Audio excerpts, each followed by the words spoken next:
The purse strings behind terror. In a now viral video, one Iranian-born Jewish activist slams Hamas apologists. You think this is liberation? You think this is resistance? You think these are liberal values? You have no idea what that means. This is the savage brutality that you want to defend. You sit there and repost terrorist propaganda and somehow think that that makes you an activist or someone with some sort of deranged liberal values. Where is your humanity? You know who had no choice? The 6 million of my ancestors that were forced into gas chambers. And you know what they never did? They never raped and murdered and kidnapped German children, because you don't do that unless you are a barbaric terrorist organization.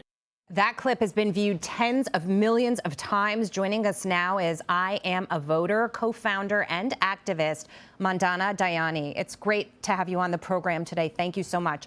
And I just want to give the audience a sense of who you are. You were born in Iran. You're Jewish, yes, but you also are an attorney. You also worked in the talent business here in the United States, media, consumer.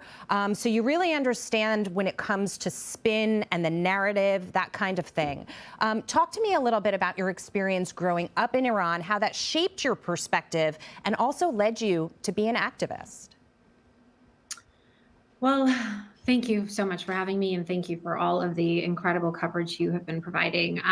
It really is so meaningful. I was born in Iran. I lived under the brutal, morality police, the compulsory hijabs, the fear and intimidation, people being imprisoned with no notice or trial, and the corrupt leaders who profit off of terrorism. And again, we know that this is the same regime that is funding so much of the global terrorism now and Hamas's actions. We know how far their ambition goes and how much destruction they want to create, and that Jews and Israel are not their only targets. And I think, again, having worked in so many different backgrounds, and coming to the United States as someone who had to flee their homeland, I've always been incredibly patriotic. I was raised every single day of my life with the most amount of gratitude to live in America. My parents said to me every day, you live in the greatest country in the world. You would never have this freedom if you weren't here. They gave up everything in the world to bring us here. And so everything I've done for the last 5 years has been to preserve our democracy.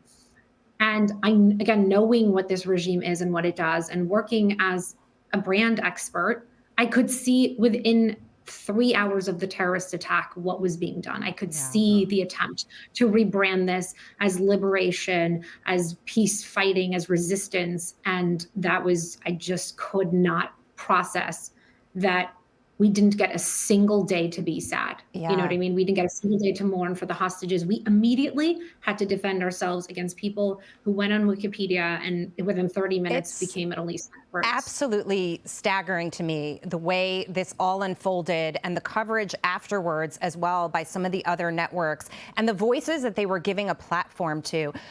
My mother immigrated to this country before the revolution from Iran, so I understand what it's like. She tells me all the time that she was coming here for freedom because she had a sense of what was on the horizon and what was coming.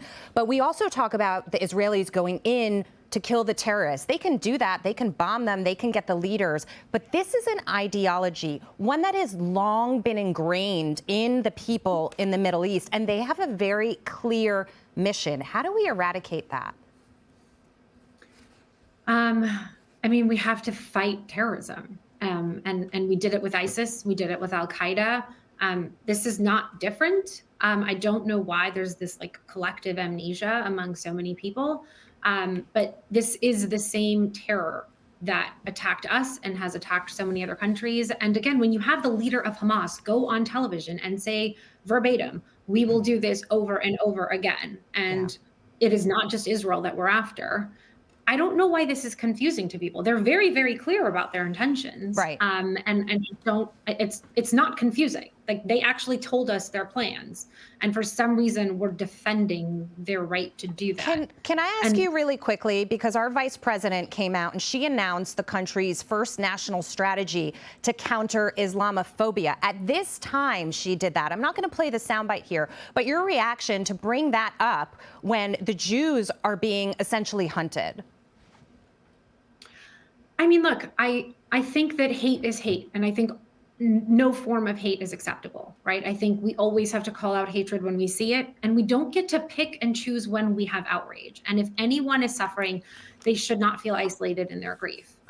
Because at the end of the day, we are all falling for Hamas's trick to divide us. That is what they want to do. What Iran and Russia and that entire axis is funding is our division. What you are seeing on TikTok, I mean, 1 out of every 4 of these pro-Hamas messages is a bot. This is all misinformation that is meant to radicalize people and divide us. And any form of hate at this point needs to be called out, and we cannot be their puppets. And that is so powerful and so important why you posted your message that went viral on TikTok to combat a little bit of that. Mandana, it was really good to have you today. Thank you so much. Thank you so much for having me.